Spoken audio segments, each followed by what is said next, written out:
Alright guys, so today I'm talking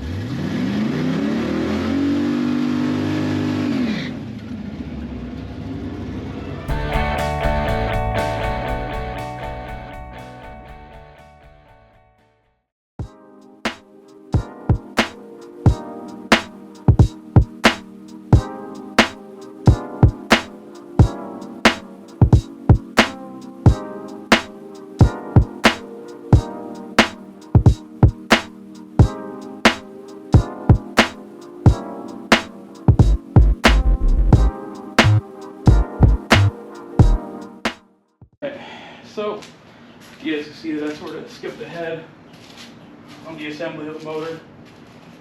What I did so far was went through, chased the rest of the holes, got this guy off Amazon for the rest of the thread chasers, just to get all the rest of the holes clean.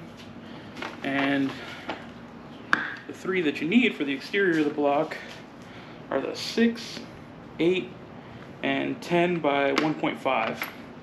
So 6 by 1.0, M8 by 1.25, and 10 by 1.5 are the three sizes you need for the exterior of the block. Part number MS2199A. Not sure if that showed up well enough, but they're just some stock standard style bearings for the mains. On the LS's,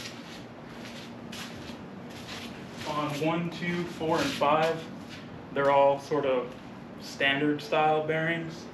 And then your number 3 on these engines, number 3 main bearing, is your thrust bearing. So instead of a small block Chevy having it on the number 5, it has it on the number 3 on the LS, if I'm not mistaken. And all I'm doing now is getting ready to torque it. I'm just going to torque it once. I have some brand new Elgin EHC 1007S bolts. Just the main bolt kit. It's supposed to be all stock, which I'm fine with. Not really looking for anything special.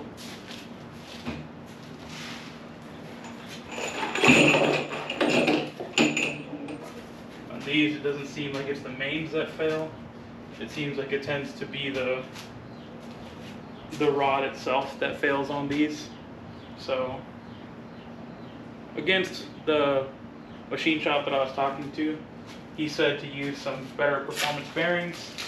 Spoke with Robbie, and he used straight stock ones on all of his engines so far that have made probably 600 or 700 plus horsepower consistently. So he's never really spun a bearing. It's always been the connecting rods will fail before anything else does. As long as you have your clearance is right, the engine doesn't really seem to care about that part. So this first torque session is all just a dry run. Only thing I'm oiling is the bolts to get the correct torque, which is what Chevrolet recommends. And I'll go and grab my little chart of the clearances and the torques that these are supposed to be at. So I'll pop back in a second.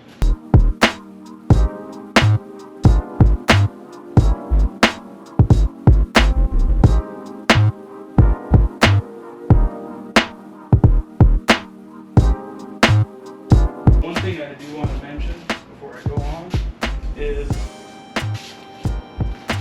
lucky for most people, and for me especially, Chevrolet actually stamps these from the factory, so there will actually be a number stamped into it already.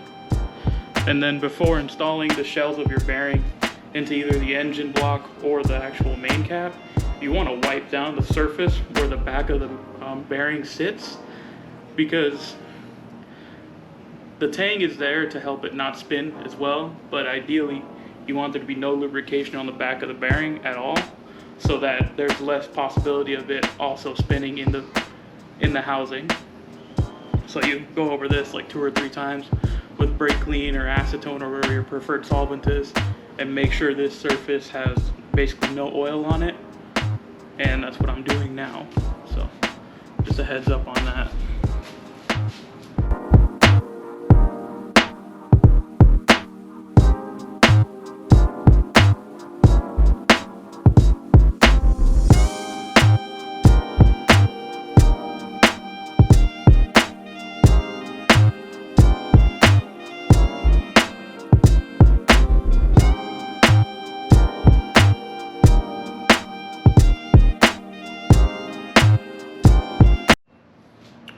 Okay, so I skipped ahead. Crank aft is in. You guys saw me do that. Got the bolts all set in. Nothing's tight. Nothing's lubed. Nothing's even on. I had to bust out the old book. If you're looking for it, it's 28625 Chilton or Haynes or whatever the hell you want to call it. Had to stop real quick. When you're checking main bearing oil clearance on V8 engines, you're looking for 0.0008 to 0.0021 inches of bearing clearance on the main bearings, according to this guy. So 3 zeros and then an 8, 2 zeros, 2 1 after the decimal on both of those. So that's your scale. In this instance, I probably wouldn't be mad if it was 0.0025, more on the loose end, considering it's a performance engine. Depending on your machinist and depending on who you're talking to, you know, precision is obviously important. However, I feel like you can be a little bit loose and only you will notice, but if you're a little too tight, everyone will notice. So all that means is, hey, if you're too tight, it's probably going to seize up because you don't have enough clearance. If you're a little bit loose, you might notice some sort of, you know, knock maybe in the future, a long time from now. I kind of doubt it because this thing's going to live with pretty viscous oil with a decent amount of oil pressure. I don't know if that'll prevent the bearing from destroying itself if it has too much clearance, but I don't think it's enough to really hurt anything. If you're a machinist or an engine builder that actually knows what they're doing, please feel free to chime in the comments. I'm honestly not sure. But I feel like 0.0025, literally 4 10,000ths, yeah, 4 10,000ths isn't that much more than 0.0021. So we're aiming towards the loose side of this. If it's a little tighter, it's not the end of the world, but allegedly, rule of thumb, it's like 0.00015 inches per inch of bore for your main bearing clearance, according to the internet. What do I know? Nothing really, but I'm gonna try this and see how it goes. I'll let you guys know what the clearance is.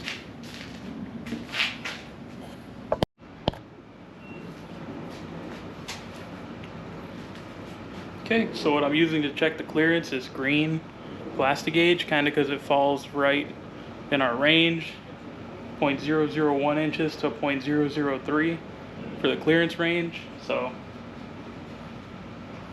that's kind of right within our specs. A touch higher than the tightest and a touch higher than the loosest it can be, which is fine.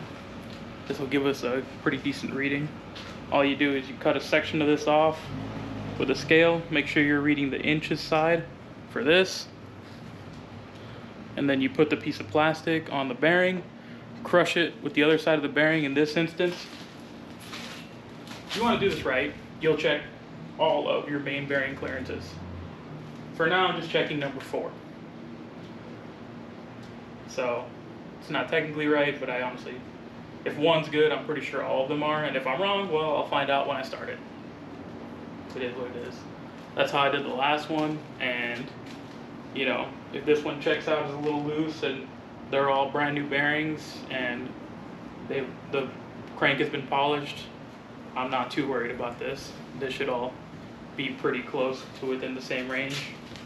All I'm using when I'm going to put the bolts in, the stock bolts at least, is I'm just taking a little bit of motor oil, dipping the bolts in that, putting them right in the block, and then we'll go through the torque procedure on these guys. I think it's technically 5 steps. It's supposed to tighten the insides to 15 pounds, and then do your angle. Then it's the outsides to 15 pounds. Then you do your angle. Then you do all the side bolts to 18 foot-pounds, and then that should be it. But there is obviously a torque sequence. Got that off the internet. You pretty quick Google. If I'm not mistaken, all of the LS's share the same torque sequence. at least as far as the truck blocks go. So just wanted to give a little bit of context to the connecting rods. We're using the Gen 4 connecting rods, meaning that they have the dimple, and allegedly these are stronger, and these are floating wrist pin, therefore means they just have clips holding in the actual wrist pin itself instead of needing to be heated and pressed in. The way I've seen these installed and the way that everyone seems to be in consensus about it is your dot or arrow will point this direction, for example, and then your dot on the actual connecting rod will point the opposite. So when installed into the motor, all of your dots on the connecting rods will be pointing towards the flex plate, and the dot on the piston will be pointing towards the timing set. And that's how you'll install them. Just a quick update on kind of what these parts were. These are just some Silverlight flat top pistons, 3517 HC-standard, so standard 4-inch bore for a 6-liter. The wire clips are a bit of a pain in the neck. I've never really used the spiral lock style, but I don't know if they're easier or harder. I just used a screwdriver and my fingers and just sort of made it happen.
Boy, that one sucked. Struggled my life away on that one. Arrow right, dot left.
So we're not done yet on that. It just got really hot. Right now it's about 1 o'clock in the afternoon, and I'm out here cooking. It's probably about 108 degrees right now. And then also it looked like the clearance was a bit on the tight end. So when I squished my plastic gauge, it was showing that it was spreading out wider, meaning that the clearance is tighter because it's squishing it more than the max of the actual, or the minimum of the plastic gauge. So I either got to find a smaller version of plastic gauge that will let me read finer, or possibly get some bearings that allow for more clearance. So we'll see which way I go on the next video. Just wanted to end it and give you a little bit more continuation on what happened, because I know that the camera keeps dying because it's so hot, and it'll probably die right now. It's a pain in the neck. If you guys like the 6-liter build series, seems like you guys watched it a few more times than usual.